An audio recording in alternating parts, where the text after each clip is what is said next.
Hey guys, we are here today in Valheim and we are going to talk real quick about building a very easy and safe start out base so you can start the game off right, whether you are a first time player just now getting the game or you are someone starting a new playthrough. It's important to know that the nighttime in Valheim can be incredibly dangerous in the early parts of the game. So it's especially important to start out the game with a base that can keep you safe from raids or enemies at night trying to take down parts of your base.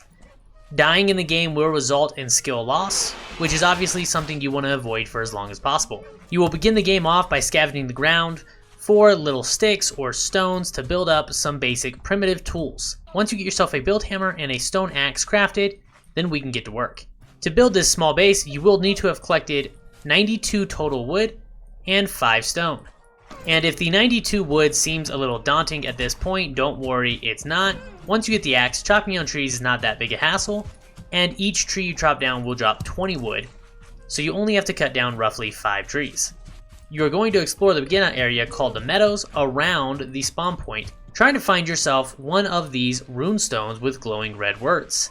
These runestones are fairly common and will tell you lore about the game or give you information about creatures and what they are afraid of or weak against. What we are going to do is place a workbench down in the area near this runestone. You cannot interact or use the workbench to craft or repair gear until it has a roof, but we are able to still use the build menu with the hammer and craft a base in the area. So we're going to attach a wood floor that is 2x2 on this runestone near the top.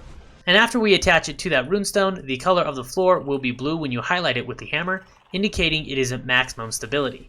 Once you attach more floors on it, anything touching the stone will also have blue stability. Anything that is hanging off away from the stone will move into green colors, and the farther you move away from a blue piece, it will move into yellows, oranges, and reds, indicating how much more weight it can handle. Once you get it in the red area, pieces will break and will not be able to be attached. We are going to build a 3x3 section of floor, which will be 9 total pieces, spanning off of that rune stone. Once you have that done, you are going to place a set of stairs off of one edge, coming down near the ground. Place yourself a doorway at the top of those stairs, and then line the entire exterior with basic wooden walls. You are then going to take the 26-degree corner roof pieces and attach them on the 4 corners. Then take the thatch roof at 26 degree and fill in the gaps between each of your corners. Head outside.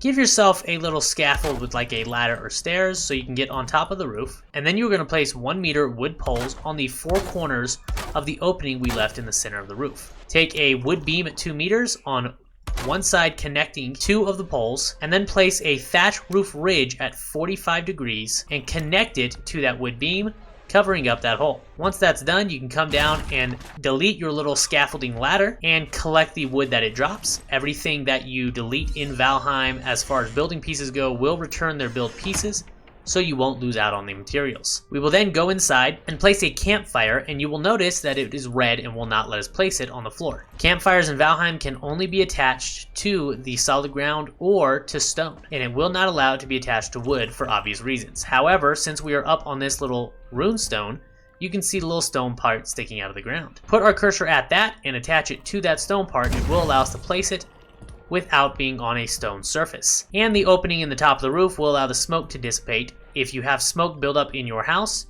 you will actually die from smoke inhalation, and a fire is required in the area for you to rest or to sleep in a bed and pass the night over so that you can avoid the creatures. Once the campfire is down, we are then going to take the bed out of the furniture menu and place it down in one of the corners.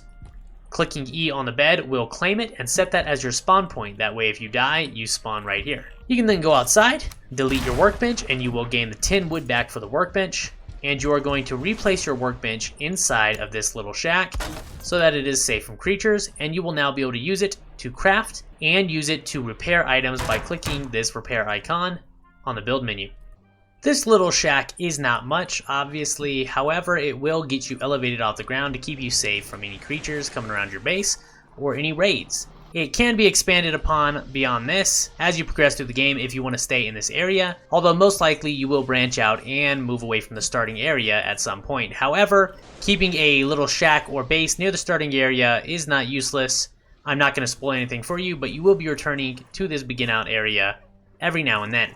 A couple amenities you can acquire is first gathering the wood to place down a chest, gather a couple wood to place a cooking station over your fire so you can cook meats. It is also important to note that you can place up to 5 or 6 cooking stations over one campfire by grouping them together tightly, and then ideally be able to kill a couple deer so you can acquire a deer rug, which will be very helpful because it will increase your total comfort level noted while you're resting. Your comfort levels and the rested buff are important parts in the game, and if you'd like to get more info on how they work and what they do, then you can check out my video on comfort, which will be linked at the end of this video. If you've managed to kill a deer and gather some gear hide to this point, then that's great, but they can be hard to catch when you just have an axe, until you've acquired either a knife, a spear, or a bow. To get slightly upgraded weapons, in order to hunt down some deer, head for any coast or shoreline, and look for flint, which is represented by these oval gray rocks.